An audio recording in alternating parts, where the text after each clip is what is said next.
Okay, hello, magandang buhay po mga kapusong kolektor. Ito po ay muli ko pong ibabahagi ang kwento nitong baryang ito para naman po dun sa mga hindi pa nakakaalam nito kung anong barya po ito. So ito po ay ang 1925 na 1 piso Colon Leper Colony coin ang tawag po nito. So isa po ito sa pinakakaiba at pinakamakasaysayang barya ng Pilipinas.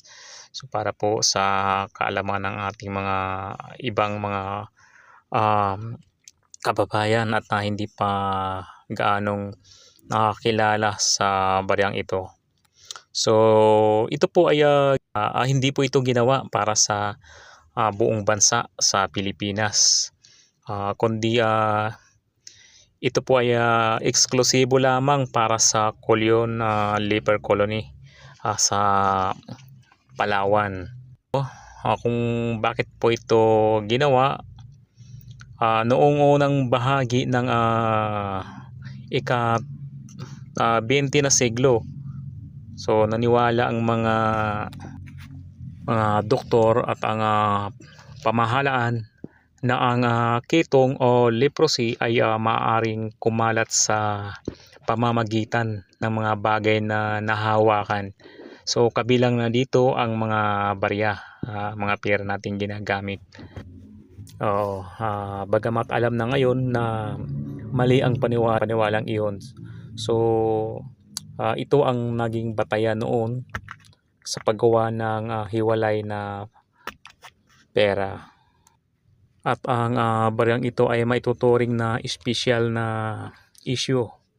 Ang 1925 1 piso ang ikaapat na serye o issue ng Colon coinage at nagkaroon ng bagong disenyo. At dito sa harapan ng ating makita ang imahe ni Jose Rizal na nakaukit dito. At ito ang kauna-unahang barya na nakaukit ang imahe ni Dr. Jose Rizal. So ginawa na itong copper nickel dahil ang mga naunang aluminum na barya ay madaling masira sa klima at sa mga chemical na ginagamit ng pagdidesinfekta ng ang mga barya. So ang laki nito ay nasa 34.5 millimeters ang lapad at ang timbang naman nito ay nasa 13.7 grams lamang. At limitado lang ang paggawa nito.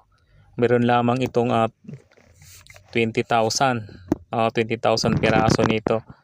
Dahil ito ay para lang naman sa Colon, Palawan. Kaya ito ay may kataasan na ang interest ng mga kolektor ngayon.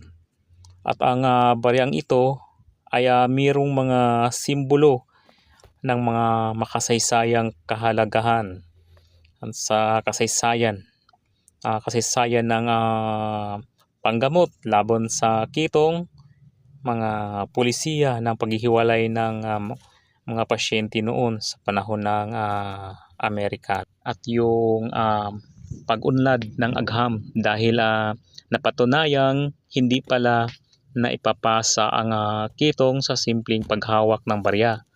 So kahit paano ay naalis yung pangamba na iyon, kaya gumawa noon ng mga hiwalay na pera. So ang unang issue nga nito ay 1913. At ang pinakaunang serye o issue na ginawa sa isang pribadong kumpanya ng Frank and Company sa Maynila. Iyon ay mga gawa lamang sa aluminum pa lamang. Ayun yung mga 1 centavo, 5 centavos, 10 centavos at saka 20 centavos. At yung piso na may manipis at makapal na version. Nasunda naman ito ng 1920 ang ikalawang issue, aluminum pa rin, at ang pangatlong issue ay ang 1922 at dito na nagpalit ng material from aluminum, ginawa na itong nickel copper. So ito nga ang ika-4 na issue, itong 1 piso na Rizal. So meron pa itong mga ika-5 issue, yung 1927, at ika-6 na issue ay yung 1930.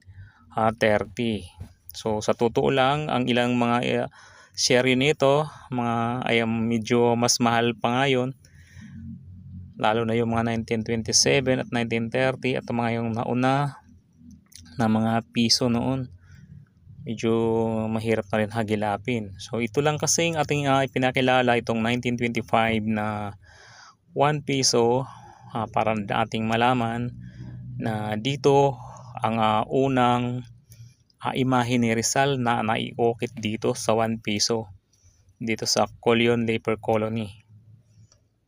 So ito po, kahit ito ay isang lamang nickel, ay ito ay mahalaga rin, at ito ay kinukolekta na rin ng maraming kolektor dahil napakaganda rin naman po ang kasaysayan nito sa 1 piso na ito. Okay, yun lang po mga kapusong kolektor. Maraming salamat po sa inyong panonood. Sana po ay kahit paano ay nakapagbigay tayo ng kaunting impormasyon tungkol po sa ating pambihirang barya na ito. Okay, at maraming salamat po muli sa inyong panonood. Sana po ay makisuyo lang po ako. Paki-like naman po, at pwede rin po tayo mag-comment, at paki-subscribe na rin po. Malaking tulong po ito sa aking maliit na channel. At gabayan po tayo ng Panginoong Diyos.